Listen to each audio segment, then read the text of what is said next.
그러나 여호와께서 기다리시나니 이는 너희에게 은혜를 베풀려 하심이요 일어나시리니 이는 너희를 긍휼히 여기려 하심이라. 대저 여호와는 정의의 하나님이시라. 그를 기다리는 자마다 복이 있도다. 아멘. 신약 성경 마태복음 28장 20절에는요 예수께서 우리와 영원토록 세상 끝까지 함께 하신다, 그렇게 말하고 있습니다. 신약 성경에는 예수님을 이제 임마누엘, 하나님이 우리와 함께 하신다, 그런 예수의 이름이 임마누엘, 그렇게 이제 소개되고 있죠. 그 약속의 말씀을 이제 마태복음 마지막 구절이 그렇게 되새겨주고 있습니다. 내가 세상 끝날까지 너희와 항상 함께 있으리라. 우리는 이렇게 이제 우리가 늘 함께 하시는 하나님, 늘 함께 기억하고 또 그 은혜를 또 의지하고 그렇게 살아가죠. 근데 한편으로는요, 이 성경에는 이제 하나님이 우리와 함께 하신다, 이미 이제 여기 오셔서 함께 하신다, 이런 하나님으로 소개하기도 하지만은요, 또 다른 한편에서는 하나님은 저 멀리서부터 오시는 분으로 소개되기도 합니다. 하나님이 오신다. 오신다고? 이상한가? 근데 이게 우리가 늘 사실은 하나님이 오신다고 고백하고 있어요. 이게 전혀 낯선 게 아닙니다. 우리가 이제 매주 하나님 앞에 예배할 때마다 신앙 고백을 하죠. 나는 믿습니다. 내가 믿는다고 고백하잖아요. 그 믿는다고 고백하는 내용 가운데 하나가 뭐냐면은 거기서부터 온다는 거잖아요. 어딘지 모르겠지만 거기서부터 오신다. 나는 오시는 분을 믿는다는 거잖아요. 오시는 분. 거기로부터 하나님, 여기 이제 그 앞에는 하나님 우편에 앉아 계신다. 하나님의 자리에 앉아 계신다는 거잖아요. 그 하나님의 자리에서 이 땅에 살아있는 자와 죽은 자를 심판하러 오신다. 그 오시는 분, 그분을 나는 믿습니다. 우리 날마다 이렇게 고백하죠. 성경의 맨 마지막 부분은 그래서 예수가 오신다, 하나님이 오신다, 그 오심에 대해서 고백하면서 어서 오십시오, 그렇게 하는 것으로 이제 끝나죠. 요한계시록 22장에는 하나님 말씀하십니다. 내가 진실로 속히 오리라 그랬더니 아멘, 어서 오십시오, 이렇게 화답하는 것으로 이제 성경이 끝납니다. 아멘, 주 예수여 어서 오시옵소서. 이제 어서가 이제 옛날에 뭐 많이 얘기하는데 주 예수여 오시옵소서 이렇게 돼 있죠. 주 예수 오시옵소서. 아멘, 주 예수여 오시옵소서. 뭐라 그러죠? 이게 이제 마라나타죠. 마라나타 이렇게. 임마누엘 하면 하나님이 함께 하신다는 거고요. 마라나타 그러면 하나님이 오신다. 한편에서는 하나님이 여기 와서 계시는 분, 우리가 늘 함께 계시는 분, 또 한편으로 성경은 그분은 오시는 분, 이렇게 이제 소개하고 있습니다. 하나님이 오신다. 이제 임마누엘이라는 것은 하나님이 우리와 늘 함께 한다는 것을 얘기한다면요, 오신다는 것은 암시적으로 하나님이 오시니까 지금 어디 계신 거예요? 그러니까 이게 오신다는 거니까 이게 암시적으로 어떤 하나님이 함께 하시지 않는다, 어떤 하나님이 부재에 있다라는 것을 암시적으로 말하고 있는 거죠. 이걸 기본적으로 어떤 맥락에 깔고 있습니다. 그러니까 성경은 이 두 가지를 함께 말한다는 거예요. 하나님 우리와 함께 하신다, 한편에서는. 그런데 하나님은 또 어디선가 오시는, 지금 뭔가 부재 상황, 이런 것들을 동시에 말한다는 거죠. 근데 이것도 사실 낯선 게 아닙니다. 이것도 낯선 게 아니에요. 그래서 이제 시편에 제일 이제 흔히 볼 수 있는 게, 이게 사실 하나님이 우리가 언제 하나님이 나와 함께 하시지 않는다 이렇게 느끼냐면요, 우리 힘들 때, 쉽게 말하면 힘들 때, 어려울 때, 고난 가운데 있을 때 하나님은 안 계신가? 눈 가리고 계시는가? 내 기도 안 들으시는가? 어디 가셨나? 그런 소외감, 그런 것들을 느끼죠. 불안감을 느낍니다. 이게 부자연스러운 게 아니에요. 그리고 성경에는 이런 하소연들이, 이런 신자들의 호소가 너무나도 흔히 있습니다. 하나님 언제까지입니까? 도대체 언제까지입니까? 뭐 하십니까? 언제까지 숨어 계실 거고 언제까지 모른 채 하실 겁니까? 빨리 돌아오셔서 나를 구원해 주십시오. 이런 것들은 이제 흔한 표현이죠. 이렇게 하나님은 우리와 함께 하신다. 굳셈 우리의 믿음이지만 또 한편으로는 우리 삶 가운데 또 경험하는 그런 하나님은 뭔가 어디 딴 데 계시는 것 같은 하나님의 부재를 생각하게 만드는, 그래서 하나님은 오시는가, 그런 오시는 하나님에 대해서도 말하고 있다는 거죠. 여러분 지금 어떻습니까? 하나님 오늘 하나님 앞에 예배하러 올 때 어떤 생각 갖고 오셨어요? 하나님이 어디 계십니까? 지금 나와 함께 계십니까? 아니면 하나님이 지금 오고 계십니까? 하나님이 오고 계신다면 그 오고 계신다는 그 하나님의 오심이 오늘 나에게는 그게 어떤 의미일까요? 그리고 하나님 오신다는 것이 내가 신앙하며 살아가는 내 삶에 어떻게 영향을 끼칠까요? 이런 것들을 함께 한번 생각해 보겠습니다.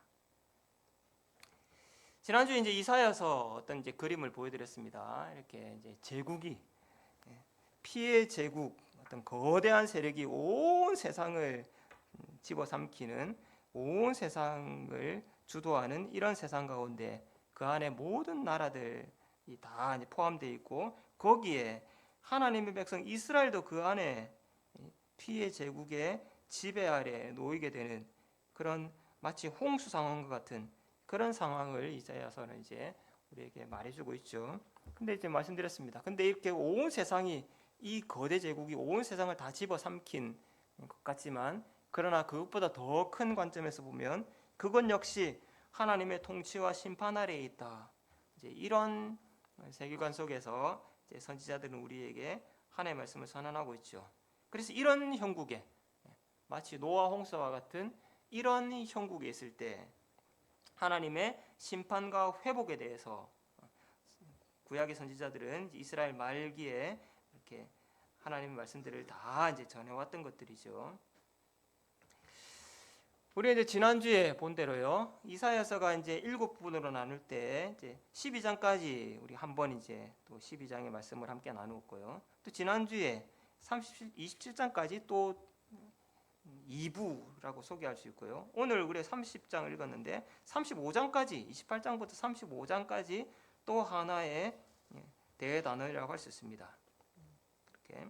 근데 이제 이 세 부분들은 사실은 내용들이, 주제들이 사실 같다고 할 수 있습니다. 같은 주제들을 어떤 초점에 따라서 반복하고 있다, 이렇게 말할 수 있겠어요. 간단하게 얘기하면 심판과 회복입니다. 그 심판의 대상은 온 세상이죠. 물론 이제 세상을 심판하십니다. 근데 그 가운데, 세상이 가운데 자기 백성 이스라엘이 거기 포함되어 있는 거죠. 그래서 하나님의 심판의 대상은 자기 백성인 이스라엘과 유다, 그리고 제국을 포함한 온 세상. 이게 이제 하나님이 심판하신다는 거예요. 세상이 심판받는 거야 뭐 당연한 건데 왜 이스라엘은 심판받는가? 세상이 당연히 심판받지만 이스라엘조차도, 하나님의 백성인 유다조차도 그렇다. 그래서 하나님이 실망하시는 거고요. 그러니까 하나님 입장에서는 유다마저도, 하나님 백성인 이스라엘마저도 이 모양 이 꼴로 부패해 있는 이 세상 의미가 없는 것입니다. 그래서 다 심판하시는 것이죠. 그런 심판을 통해서 하나님 무엇을 하시려고 하시는가? 온 세상을 심판하심으로써 하나님은 그분이 당신이 온 세상의 왕이시고 온 세상의 창조주이시며 통치자라는 것을 입증하시는 것입니다. 온 세상을 심판하심으로써. 그리고 그가 다시 심판하신 자기 백성들 가운데 남은 자들을 새로운 이스라엘이 되어서 의롭게 되어서 정화하고 심판해서 다시 돌아오게 하시고 그들을 통해서 그 그루터기 위에 새롭게 하나님의 나라를 세워가시고, 이제는 예전과 같이 그런 썩는 나라가 아니라 영원한 나라, 하나님이 영원히 통치하시는 그런 나라를 건설하신다. 그 비전을 말하고 있는 것이 이제 구약의 선지자들이죠. 그래서 이런 하나님의 심판과 구원을 통해서 하나님은 마침내 새롭게 자신의 창조를 완성해 가신다. 새 창조, 우리는 이렇게 새 창조라고 이렇게 말하고요. 이런 시대, 하나님이 왕이 되셔서 다시는 썩지 아니하는 그런 찬란한 영원한 나라 펼쳐가신다. 그런 거를 이제 구원 시대 이렇게 또 표현할 수도 있겠습니다. 그런 구원의 시대, 새 창조를 그렇게 하나님 열어가신다. 이게 이제 이사야서가 반복해서 말하고 있는 거죠. 심판의 대상에 따라서요. 첫 번째는 이스라엘을 심판하시는 거, 이스라엘이 도덕적으로, 윤리적으로, 종교적으로 얼마나 부패했는가, 거기에 초점을 맞춘 게 이제 첫 번째 부분이었고요. 두 번째 부분에서는 이제 우리가 이제 지난주에 본 것은 온 세상, 이 제국이 휩쓰는 이 심판 가운데서 살아남으려고 발버둥치는 그 세상에 초점을 맞췄습니다. 아무도 피할 수 없다. 그런 관점에서 이제 이분은 온 세상에 초점을 맞췄습니다. 다시 3부 28장 이하에 나오는 이 3부는요. 심판의 대상들을 또 열시 다 언급하지만 이번에 다시 이스라엘과 유다의 죄에 초점을 맞춰서 그들을 심판하시는 이야기에 더 많은 비중을 할애해서 그렇게 말하고 있습니다. 이스라엘과 유다에 대해서 이제 책망하시는 내용이 이제 대부분의 내용이고 가장 많은 지면을 할애하는데 한 4가지 정도로 요약할 수가 있겠습니다. 오늘 읽는 부분과 이제 다 관련이 있기 때문에 이제 설명을 드립니다.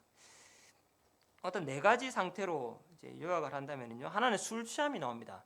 그래서 여기에서부터는 이런 우리에게 좀 익숙한 표현들이 나와요. 이제 우리말로는 어떻게 번역했냐면 화 있도다 이렇게 번역한 거예요.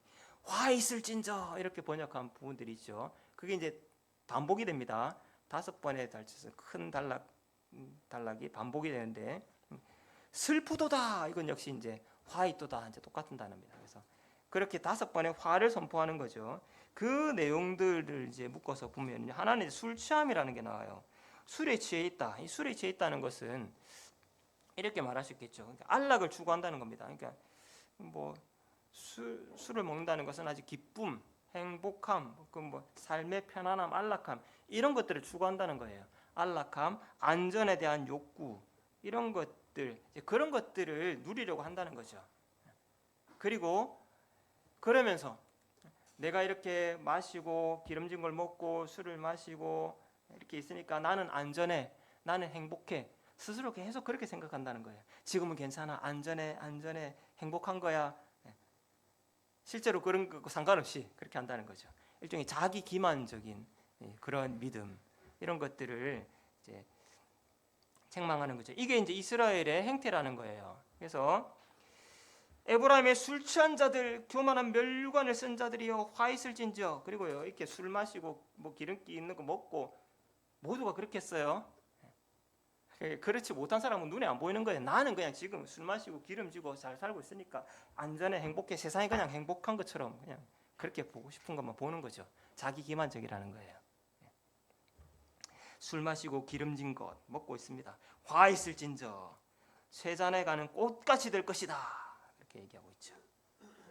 이러면서요 그렇게 술 취해서 자기 기만적으로 나는 안전해, 행복해 그걸 추구하면서요 그러나 이게 뭔가 잘못되었다. 지금 위기가 닥치고 있다. 하나님이 크게 경고하시고 너는 지금 위급한 생사의 기로에 서 있다라고 하는 것이 하나님의 경고의 음성입니다. 그 경고의 음성에 대해서는 전혀 무감각합니다. 그리고 그것을 배척해요. 하나님의 경고의 예언을 거역하고 싫어합니다. 그래서 이런 상황에서 뭔가 비판적인 얘기를 하면은 꺼져! 꺼져 하는 거예요. 꺼져. 그래서 이제 이런 얘기가 있습니다. 사람들이 하는 얘기예요. 경계에 경계를 더하며 경계에 경계를 더하며 교훈에 교훈을 더하며 교훈에 교훈을 더하며 여기서도 조금 저기서도 조금. 이게 무슨 말인가? 이게 뭐지 이거? 이게 무슨 말이냐면요. 예언자들이 이제 예언자들이 어떻게 예언을 하냐면은 이제 어느 사람이 가면 이제 예 중에 하나입니다. 어느 평범한 사람이 있다가 군중이 있는데 갑자기 어떤 사람이 이러는 거예요. 하나님의 말씀이 임하셨다. 누가 갑자기 이러는 거예요. 그럼 사람들이 깜짝 놀랍니다. 지금 그에게 예언이 임했구나. 그래서 뭐 보게 돼요. 그리고 그 사람은 이렇게 뭐 황홀경에 도취돼 가지고 어떤 신적 감흥에 이렇게 막 젖어 가지고 막 얘기를 한다는 거예요. 그래도 사람들은 그 사람의 말을 함부로 저기 정신 나간 소리다 함부로 말할 수가 없게 됩니다. 혹시 저게 예언 현상이면 어떻게 하지? 그렇게 이제 불안감을 가지고 주시를 하게 돼 있습니다. 이게 이제 예언 현상이에요. 그러니까 예언자들이 예언할 때 일종의 이제 막 좀 심취가 돼 가지고 막 예언을 하기도 하고 그러는 거죠. 그러니까 그걸 조롱하는 거예요. 그런 식으로 예언하는 것을 조롱하는 겁니다. 그래서 예언자가 막 우리도 옆에 어떤 사람이 막 심취해서 막 예를 들어 막 훅 빠져가지고 기도한다. 그 기도하는 거 다시 들어보면은 뭐라고 기도하는 거지? 막 들어보고 싶으면은 뭐 주저리 하는 것 같은데 뭔가 모르겠죠. 그게 내 눈에 굉장히 가소롭게 보일 때, 그게 언짢게 보일 때는 아주 이제 막 비난을 하든지 흉보든지 이렇게 하겠죠. 그 말이에요. 그래서 이게 이제 그 우리말 성경 중에서도 이 말을 그냥 한글로 번역하지 않고 이 단어 자체가 의미 있는 것보다는 이 소리, 이 현상, 그게 이제 중요한 거죠. 그래서 차라리 그냥 이 발음 그대로를 번역해 놓은 그런 성경들도 있습니다. 그러니까 이런 거예요. 사람들은 지금 안전하지 않다고 경고하는 그 선지자들을 비난하는 거예요. 매일 저것들은 그냥 뭐 차올라차오 가오락하고 뭐 이러고 있다는 거예요. 들어보면 교훈은 경계 뭐 이러고 있다는 거예요. 그러니까 그거를 못마땅하고 꼴보기 싫은 거죠. 가소롭게 보이는 눈에. 그렇게 자기 기만적인 그런 신앙에 푹 빠져가지고 하나님의 경고의 음성은 무시한다, 거역한다는 거죠. 그러니 그들은 신앙하지만 사실은 무지합니다. 그러니 하나님의 뜻을 알 수가 없죠. 지금이 어떤 상황인지도 인지하지 못합니다. 무지합니다. 그리고 그들의 신앙은 그냥 맹목적이고 의례적일 뿐입니다. 그냥 해왔던 대로 늘 그러려니 하는 것이고요. 내가 왜 예수 믿게 되나? 엄마 모태 신앙으로 태어났으니까 그냥 지금까지 교회 다니는 거지 이런 거예요. 한 번도 이렇게 내가 자신의 거듭남에 대해서 하나님과 직면해 본 경험이 없는 이런 겁니다. 쉽게 말하면 늘 그냥 신앙하는 거예요. 하나님은 늘 그냥 그런 분이에요. 그냥 맹목적인 신앙이라는 거죠. 그래서 하나님이 이렇게 얘기합니다. 이게 이제 슬프다, 이것도 이제 화 있다 이런 건데요. 슬프다. 아리엘이라는 단어는 이제 어떤 애칭 이런 겁니다. 예루살렘을 가리키는 건데 무슨 뜻인지는 잘 몰라요. 근데 어쨌든 여기서만 애칭으로 등장합니다. 그 어릴 때 부르는 아이들 어릴 때 부르는 그런 이름들 있잖아요. 그런 것처럼 애칭으로 이제 부르는 건데, 네가 슬프다, 안 됐다 이렇게 하는 거죠. 화 있다 아리엘아. 다윗이 친 성읍아. 다윗이 친 성읍이라는 건 뭐예요? 다윗이 세웠고 여기에 하나님의 성전이 있던 그 나라라는 거잖아요. 그러니까 이게 뭐냐면은 우리는 하나님 백성이야 이런 일종의 어떤 선민의식, 하나님이 우리와 함께 계셔 이런 거에 충만하다는 겁니다. 밑도 끝도 없이 맹목적이라는 거예요. 그리고 해가 지나면 주일 지나면 꼬박꼬박 주일 돌아오듯이 절기는 늘상 돌아오는 거잖아요. 한 해 지나면 6월절 돌아오고 맥주절 돌아오고 소막절 돌아오고 또 지나면은 또 맥주절 돌아오고 한다는 거예요. 늘상 그렇게 의례적으로 맹목적으로. 그러나 그게 늘 그럴 것 같냐는 거예요. 네가 애곡하고 슬퍼하게 될 것이다. 그렇게 말하고 있습니다. 이렇게 자기 기만적이고 맹목적인, 그러면서 하나님의 경고의 말씀은 아예 거역하는. 그래서 마지막으로 이들은 자신들의 중요한 의사결정에 있어서 그냥 그런 맹목적인 하나님의 경고를 무시하고 맹목적인 그런 신앙에서 뭔가를 숙고하고 결정하고 또 기도하고 할 때 하나님을 가까이 하고 하나님을 의지하고 어떤 이제 믿음의 근거에서 뭔가를 판단하고 이런 것들은 현저히 떨어지는 거죠. 그건 아예 이제 그런 거는 아닙니다. 그런 건 없어요. 그런 삶의 모습을 볼 수 없다는 거죠. 이걸 폐리함, 우리는 이제 우리말로 이 단어를 폐역함 이렇게 이제 번역했는데, 옛날 이제 개혁 성경, 개정 전의 성경은 폐리하다 이렇게 이제 번역했습니다. 사실 잘 안 쓰는 단어긴 한데 이 단어가 사실은 오히려 이제 정확한 단어입니다. 폐리라는 거는 이치에 맞지 않다는 거거든요. 이치에 맞지 않다. 뭐라고 이제 이치에 맞지 않다고 하냐면요, 이런 거예요. 뭔가를 계획할 때 하나님을 배제하는 겁니다. 하나님은 그 논의에 끼워주지 않는 거예요. 내가 중요한 결정을 해야 된다. 하나님 이거 어떻게 하면 좋을까요? 어떻게 하는 것이 신자다운 걸까요? 이런 거. 이런 거를 하나님과 함께 고려하는 것들을 아예 안 한다는, 그 논의 자체에 하나님은 그냥 끼워주지 않는다는 거예요.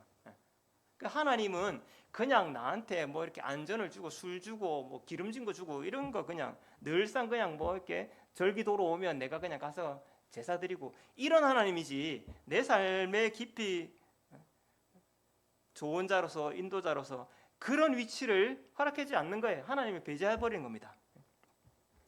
자기의 계획을 여호와께 숨기려 하는 자들, 그러니까 이거 하다가 하나님이 알시면 어떻게 할까 이렇게 한다는 게 아니라 아예 하나님을 고려하지 않는다는 지금 맥락이에요. 하나님을 고려하지 않는다. 그래서 너희의 패역함이 심하다 이렇게 말하거든요. 여기 말한 패역함이라는 게 패리함이라는 뜻입니다. 이치에 맞지 않다, 이치를 어긋나게 한다. 여기에 자신들의 논의에 하나님이 끼워주지 않는다는 구체적인 사건은 뭐냐면 이런 거예요. 이제 이런 아수르가 와서 멸망하고 있는 이 상황에서 어떻게 하면 살아남을까? 어떤 외교적인, 정치적인 뭔가를 하게 되잖아요. 그럴 때 이거 하나님 어떻게 해야 됩니까? 우리가 어떤 노선을 택해야 됩니까? 그때 이사야 선지자들이나 뭐 이렇게 궁중의 선지자들은 이런 노선으로 가야 됩니다. 뭐 각자 얘기하거든요. 그것을 고려해서 판단하는 게 아니라 그 논의에서 하나님은 배제시켜 버린다는 거예요. 그래서 이렇게 했다는 겁니다. 그들이 계교를 베풀지만 맹약하지만 누구와 맹세하고 뭐 동맹을 맺고 여러 가지를 하지만 그러나 내 영으로 말미암은 게 아니다. 그들이 바로를 의지해서 군사 동맹을 맺고 바로의 그늘 아래에서 어떻게 살아남으려고 모색하고 있지만 그러나 내게 물은 게 아니다. 그리고 바로는 결코 너의 우산이 되어줄 수 없다. 그런 겁니다. 이게 이제 이스라엘 하나님이 고발하시는 이스라엘의 모습이죠. 이스라엘과 유다의 모습. 그냥 술과 안전과 평안만을 추구하는 그런 자기기만적인 신앙 형태, 맹목적이고 그냥 의식적인 신앙, 그런 신앙 안에서 하나님에 대해서는 오히려 거부하고 무지하고 실생활에 하나님은 전혀 관여한 바가 없는 이런 삶을 살아가고 있다는 거죠. 제일 처음에 이제 제가 임마누엘과 마라나타 두 가지를 성경은 다 얘기한다 그랬습니다. 어디에 치우쳐 있는 거냐면 사실 이게 그러니까 하나님은 나와 함께 계셔. 이게 맹목적으로 하나님은 나와 함께 계셔. 그냥 그것만 붙들고 있는 겁니다. 하나님은 여기 계셔. 그러니까 우리는 안 망해, 안전해. 위험하다고 하면 꺼져. 맨날 이상한 소리만 자꾸. 이렇게 하고 있다는 거예요.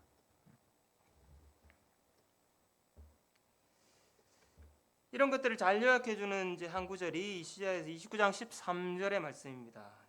평소에 우리가 이제 이 구절을 삶과 뭐 신앙 고백과 삶의 괴리 이런 것들로 자주 생각하지만 사실 이제 전체 맥락에서 보면 오늘 제가 말씀드리는 이 맥락으로 이해할 수 있습니다. 입으로는 나를 가까이하고 입술로는 나를 공경하지만 그 마음은 내게서 멀다. 그들이 하고 있는 신앙 행태라는 것은 다 그냥 의례적으로 그냥 꾸준히 해왔던 거 그냥 그대로 하고 있는 거, 답습하고 있는 것뿐이다. 근데 이게 내가 그렇게 하고 있다고 생각한다는 게 아니에요. 나는 그냥 신앙이라는 게 별로 의미 없고 그냥 그에 뭐 어쩔 수 없이 형식만 꾸준히 그냥 취하면 돼. 스스로가 자기 신앙을 그렇게 생각하고 있다는 게 아닙니다. 본인들은 문제가 없어요. 하나님은 임마누엘이 하나님이에요. 나와 함께 계셔. 안전해. 괜찮아. 이상한 소리 하면 저게 오히려 이상한 거지. 스스로는 그렇다는 거예요. 균형이 무너져 있는 것이죠. 지지난주에 설교할 때 말씀드린 거 혹시 기억납니까? 여러분, 사랑이 영원할까라고 착각하면 안 됩니다. 사랑이 영원할까라고 착각하면 안 된다고요. 하나님 임마누엘 언제나 그럴 거야. 뭐 이례적으로 의련히 그런 분, 말 안 해도 그런 분, 어제처럼 오늘도 똑같은 분, 내일도 똑같은 분. 착각하지 마십시오. 사랑이 영원할 거라는 것은 큰 착각입니다. 그래서 하나님이 그들을 심판하시게 되고요. 그들은 정말로 하나님이 안 계신다, 하나님의 부재라는 것을 정말 뼈저리게 체험하게 되죠. 비로소 이제 하나님의 부재를 강력하게 느끼게 되고 정말 끝났는가 이렇게. 그런 상황에서 그렇게 처하게 된 그 이스라엘을 향해서 또한 그런 하나님의 부재를 실감하게 될 그 이스라엘을 향해서 이사야 선지자는 오시는 하나님, 하나님이 오신다, 오시는 하나님에 대해서 설교하게 된 것입니다. 그 하나님이 오시는 오심, 그 오심을 어떤 네 가지 동사로 이렇게 표현해 놓고 있습니다. 하나님이 오신다. 이거를요 어떻게 표현하면 하나님이 기다리신다. 그리고 하나님은 일어나신다. 그리고 하나님은 오신다. 그리고 마지막에는 통치하신다. 오셔서 다스리실 것이다. 통치하실 것이다. 이렇게 하나님이 오신다는 것에 대해서 오늘 이사야는 그래서 얘기하고 있습니다. 우리 삶에 적용해 보죠. 좀 먼저 이제 충분히 설명드렸으니까요. 이제 기억하시면서 여러분 임마누엘 하나님 우리와 함께 하신다. 여러분 이게 순전한 믿음일 수 있습니다. 순전한 믿음, 훌륭한 믿음이 훌륭하고 단단한 거, 그런 맥락에서 얼마든지 하나님 함께 하신다는 확신이 그렇게 평가할 수 있겠죠. 근데 여러분 이게 거기에만 맹목적으로 매달려 있으면요, 거기에만 휩쓸려 쏠려 있으면 내가 하나님에 대한 인식이 그냥 하나님 그저 나와 함께 계셔 여기에만 그냥 쏠려 있으면요, 그것이 바로 맹목적인 믿음이 되고요, 의식에 갇혀 있는 의례적인 그냥 그러려니 밥 먹듯이 하는 그런 신앙이 되는 것이고요. 그 속에서 계속해서 스스로가 스스로를 속이는 자기 기만의 함정에 빠지는 겁니다. 하나님 나와 함께 계시죠? 근데 늘 하나님이 함께 계셔. 뭐가 빠지면 이 하나님이 함께 계시는 게 맹목적이 되냐면 자기 기만이 되냐면요, 하나님 함께 하시는데 그 함께 계시는 데가 어디냐? 하나님 어디 계십니까? 나와 함께 계신다 했잖아요. 여기 함께 계시는데 여기는 괜찮나? 하나님이 계시는 여기, 하나님이 나와 함께 계시는데 하나님이 계신다는 나는 좀 괜찮나? 계실만하나 이거? 하나님이 계실만합니까 거기? 지내실만합니까? 이걸 살피지 않으면요, 그냥 이걸 상관없이 그냥 맹목적으로 하나님은 어디든지 함께 계셔. 맹목적인 겁니다. 그냥 의례적인 거예요. 하나님이 함께 계신다고요? 하나님이 계시는 그곳을 살펴야 됩니다. 그러니까요, 하나님이 계시는 그곳이, 하나님이 함께 계신다고 하는, 내가 주구장창 매달리고 있는 하나님이 나와 함께 계셔, 그 나라는 공간은 어떤데요 지금?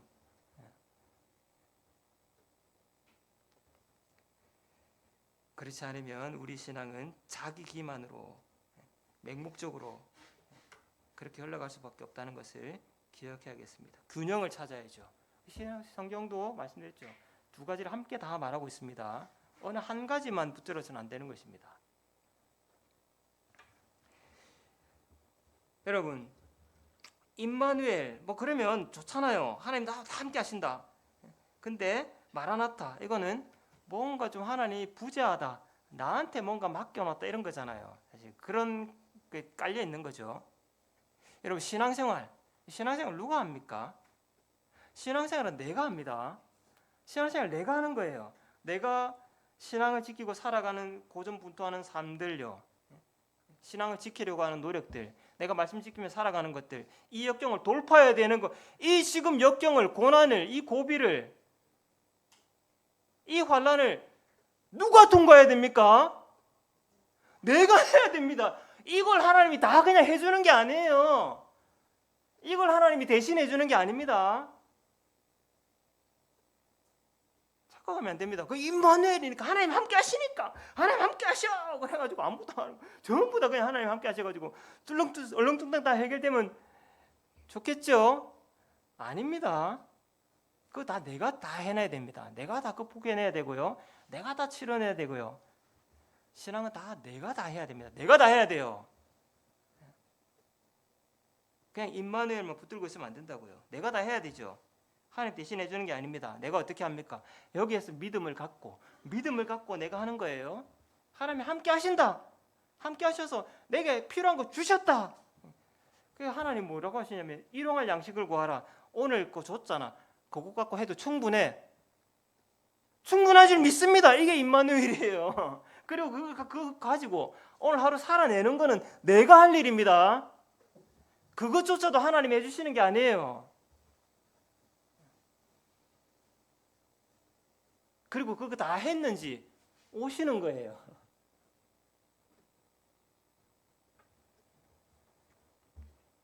특별히 믿음을 가질 때 하나님은 오신다.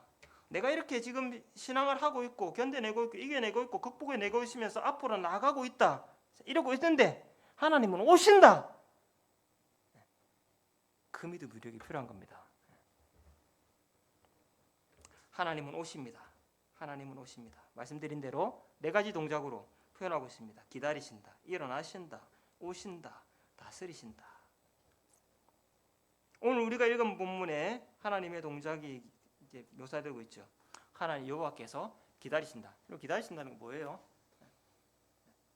그러니까 기다리신다는 것은 보고 있다는 겁니다. 딱 보고 있으면서 딱 뭔가를 하려고 준비해서 기다리고 있는 거예요. 기다려 기다려 하는 거예요.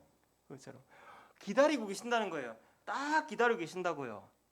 그리고 때가 되면 딱 일어나실 거예요. 지금 딱 기다리고 계시다가 때가 되면 빡 일어나실 거라고요. 하나님은 기다리신다. 그리고 일어나신다. 왜 기다리십니까? 은혜를 베풀려고. 지금 나를 딱 보고 있습니다. 내가 지금 신앙으로 내 삶을 뚫고 나가고 있는 나를 보고 계십니다. 기다리고 계세요. 어느 타이밍에 은혜를 줄지. 그리고 때가 되면 일어나셔서 그를 자비롭게 그에게 긍휼을 베풀어 주십니다. 그를 건져 주신다는 거예요. 그런 하나님이 저기 멀리서부터 오고 계신다. 원방에서 저기 멀리서부터 그런 하나님이 딱 기다리시면서 일어나시는 하나님, 그 하나님이 일어나셔서 저기로부터 멀리서부터 오신다. 하나님이 뭐하러 오시죠? 여기 하나님 아주 무서운 얼굴로 오시잖아요. 진노가 불붙으라는 빽빽한 연기와 구름 속에서 분노가 가득 차서 맹렬히 불타는 불처럼 저기서부터 오신다. 왜 오실까요? 빨리 오셔가지고 바로 잡으려고요. 바로 잡으려고. 시시비비를 가리시고요. 옳은 대로 그른 대로 다 갚아주시려고요. 그리고 그가 오셔서 장차 그런 분이 오셔서 이 땅을 우리를 공의로 정의로 다스리시고 통치하신다.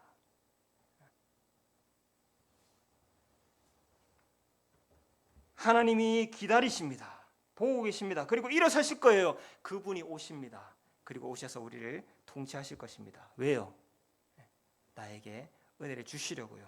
나에게 긍휼을 베풀어 주시려고요. 나를 건져내시려고요. 지금 믿음을 가지고 오시는 그 하나님에 대한 믿음을 가지고 믿음의 삶을 살아가고 있는 나를 지켜보시면서 기다리고 계시고요. 때가 되면 일어나시고요. 그분이 무섭게 다가오셔서 어긋난 것들을 다 바로잡으실 것이고 모든 것들을 심판하실 것이고 옳은 대로 그른 대로 다 갚아주실 것입니다. 그리고 의와 정의로 나를 다스리실 것이고 이 땅을 통치하실 것입니다. 그런 하나님이 오신다는 거예요. 그런 하나님이 오신다. 그리고요, 그런 하나님, 이렇게 오시는 하나님, 그 하나님을 나는 기다리겠다. 나는 그 하나님을 기다리면서 그분 앞으로 마중 나가겠다. 이것이 이사야의 고백일 뿐만 아니라 신구약 모든 성경의 저자들이 믿음의 사람들이 고백하고 있는 내용이죠. 내가 가리라 속히 오리라 어서 오십시오. 마중 나가는 겁니다. 오시는 하나님을 기다리는 거예요. 대저 여호와는 정의의 하나님이시니 그를 기다리는 자는 복되다. 여러분 기다린다는 게 뭘까요? 기다린다는 게 앉아서 가만히 있는 걸까요? 이 기다린다는 게 그러니까요. 하나님 정의의 하나님 그분의 말씀을 따라서 또 우리에게 은혜 주시고 일용할 은혜 주시고 감당할 능력 주신 임마누엘의 하나님 그가 우리에게 가르쳐 주시고 능력 주시고 은혜 주시는 그 힘을 가지고 신앙의 여정들을 신앙하는 삶들을 꾸역꾸역 살아내면서 하나님의 성품과 그분의 뜻과 말씀을 따라 살아내는 신자들의 삶이 바로 기다리는 삶이에요. 가만히 시간만 때우는 게 아니고요. 그렇게 기다리겠다고요. 그런 기다림 끝에 하나님은 반드시 오신다고요. 이런 나를 만나러 오신다고요. 하나님이 안 계신 것 같은 부재의 시간, 나한테 그냥 내 없는 동안 잘하고 있어야 돼 라고 맡겨놓고 가신 것과 같은 이런 느낌의 시간들. 그런데 그렇게 해서 하나님이 오신다는 그 오시는 시간까지, 그 시간 동안 내가 책임져야 됩니다. 내가 하나님 대신 책임지고 있어야 된다고요. 신앙은 내가 하는 겁니다. 그리고 끝에 마침내 이런 하나님은 오시는 것입니다. 여러분 잘 아시는 신약의 비유가 있죠. 그게 바로 달란트 비유예요. 맡겨놓고 가시죠. 가서 오시잖아요. 그 열심히 장사하고 돈을 남기는 거까지도 하나님이 은혜로 다 저절로 되게 해주시는 게 아닙니다. 그건 내가 해야 되는 거예요. 믿음을 가지고 이 자원으로 충분하다는 믿음을 가지고요. 그리고 오신다는 믿음을 가지고.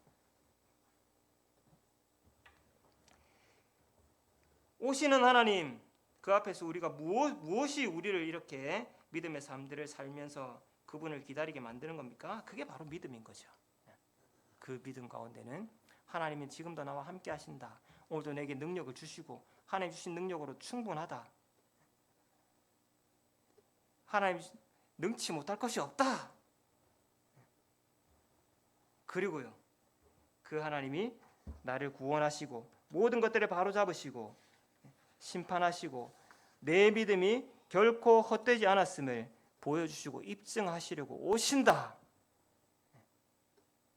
그 믿음을 가지고 우리는 하나님을 꿋꿋이 기다릴 수 있는 것입니다. 여러분, 우리 하나님은 임마누엘의 주님이십니다. 하나님이 함께 하십니다. 힘 주셨습니다. 힘 주실 것입니다. 뿐만 아니라요, 그분 마라나타의 주님이십니다. 반드시 오십니다. 오실 것이고요, 나를 건져 주실 것이고요, 갚아 주실 것이고요, 나를 입증해 주실 것이고요, 영원히 통치하실 것입니다.